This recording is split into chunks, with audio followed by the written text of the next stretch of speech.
Do you think that race plays a part in wealth distribution, or either a mindset that you can't Today? or cannot? Yeah. No. You don't? No, I don't. I don't. Hey, you and I, we're proof. Why would race have anything to do with it? Put your mind to what you want to do and go for that. It's kind of like religion to me. It's a good excuse for not getting there. Where are we in the United States of America in race relations and what you see from day to day in your life? Skip, they wouldn't want to ask me that. They wouldn't want my answer to represent it because God knows I have been nothing but blessed. My whole path, these 33 years have been nothing but a blessing. I have never, and never is a strong word, I've never dealt with racism, and I'm glad I didn't have to. There is a class of colored people who make a business of keeping the troubles, the wrongs, and the hardships of the Negro race before the public. Some of these people do not want the Negro to lose his grievances because they do not want to lose their jobs. There is a certain class of race problem solvers who don't want the patient to get well. That was said by Booker T. Washington. How are we going to get rid of racism until... Stop talking about it. I'm going to stop calling you a white man. Yeah. And I'm going to ask you to stop calling me a black man. You know, it's frustrating to me that people take race and they make it personal. You know what I mean? Like we're at a loss in this generation. If you look at it in the 80s, Archie Bunker was a stark racist. Stark. If you don't know who Archie Bunker is, look him up. All in the Family, great show. You heard him. The Jeffersons, stark racist. Fred Sanford, stark racist. But you know what black people and white people did? They laughed. You watch 48 Hours with Eddie Murphy and Nick Nolte. Both of them hated each other because he was black and because he was white. You know what they did?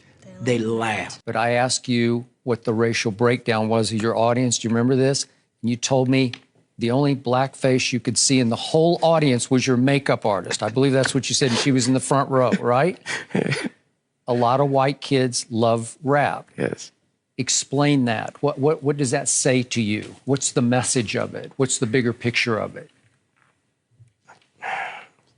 I don't want to be bashed because I don't want to sound like I'm on the wrong if there is a side, but I thought that was clearly a message that there was no such thing as racism. That's what I thought that was. You know, I said, and it's probably get me in trouble, but I said to some of my colleagues recently, so I know that it's an issue, but it seems like every single day on television I'm talking about race, and it's because of the news cycle, it's in the news, but sometimes I get so tired of talking about it, I want to just go, this is over, can we move on? And if you talk about it, it exists. Right. Yeah. It's not like it exists and we refuse to talk about it, but making it a bigger issue than it needs to be is the problem we have. And right now, we are in a society where we can't have a conversation because no one's willing to listen. People are just shouting. People are just Whatever they shouting. think. People are walking down the street, hashtagging everything, but no one's listening. Using wrong examples to present an argument leads us nowhere forward.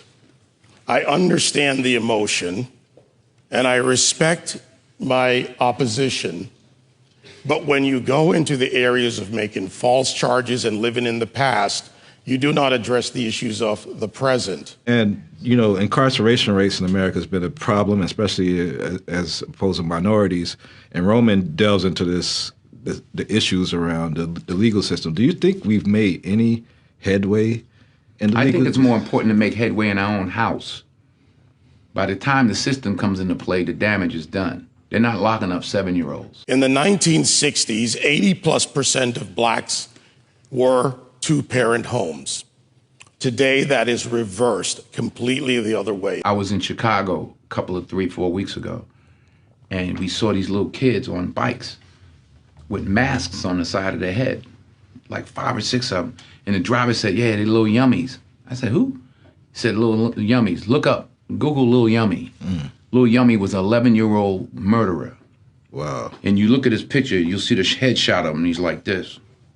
And he got murdered at 11 by a 14-year-old. Wow. Who's doing life now, and a 16-year-old. It makes no sense. You blame the system. Where was his father? No one wants to talk about perception when it comes to racial profiling. No one wants to talk about stereotypes when it comes to racial profiling. Blacks are convinced that the number one issue facing the country right now is social justice, racist white cops, discrimination, systemic racism, microaggression, whatever new word they come up with, and it's a bunch of nonsense. This is what I know.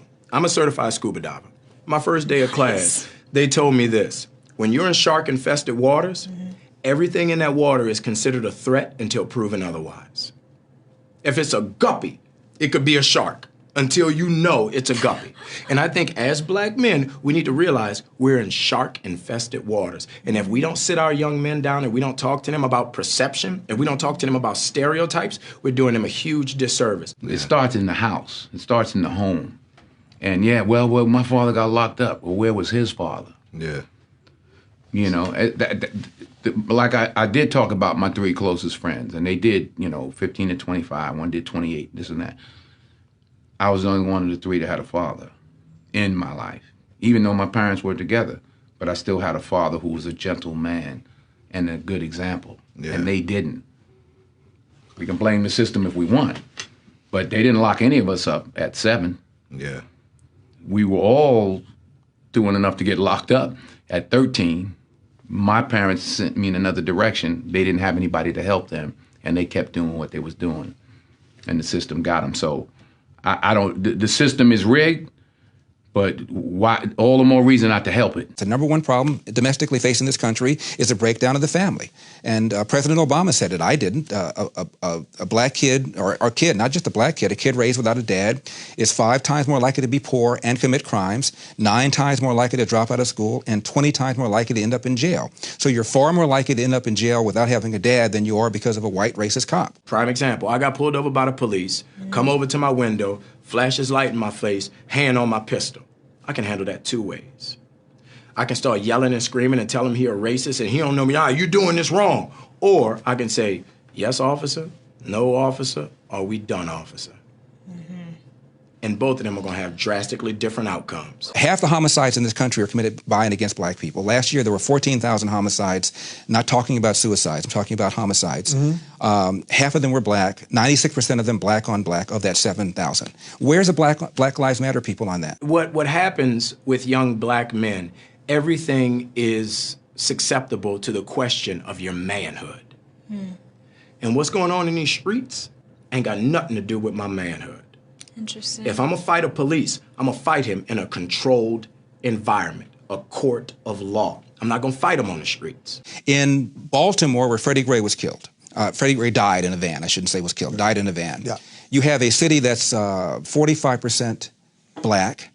City council is 100% Democrat. The majority of city council is black. The top cop at the time was black. The number 2 cop was black. The majority of the command staff is black. The mayor is black. The AG is black. And yet here we are talking about racism. I mean, it's absurd. All cops aren't bad cops. 99% of cops are really good dudes and women. I've 99% of the people I've met that are cops are dope.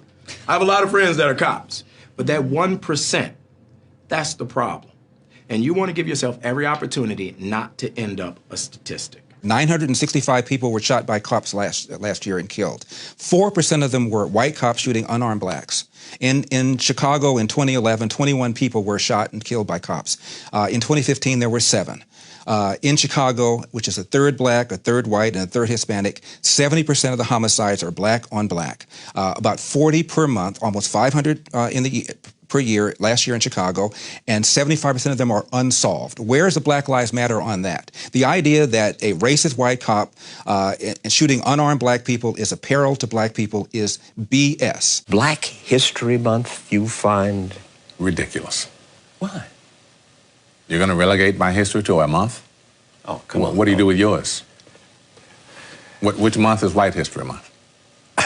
Well, come on, tell me. Well, I'm Jewish. Okay, which month is Jewish History Month? There isn't one. Oh, why not? Yeah. Do you want one? No. I don't either. I don't want a Black History Month. Black history is American history. Abraham Lincoln, as my colleague said, fought a war to preserve the Union. That republic allowed for the people of the United States, under our Constitution, to amend it, therefore removing slavery, and then moving forward to the Voting and Civil Rights Act, and also the suffrage movement for women. At that same time, and you would say it as strong as anyone, it's no excuse for bombing and destroying your own neighborhood. And burning down wherever it's happened. Burning down storefronts and stores that people with mobs is how they get turned into that. Yeah. What's to be gained?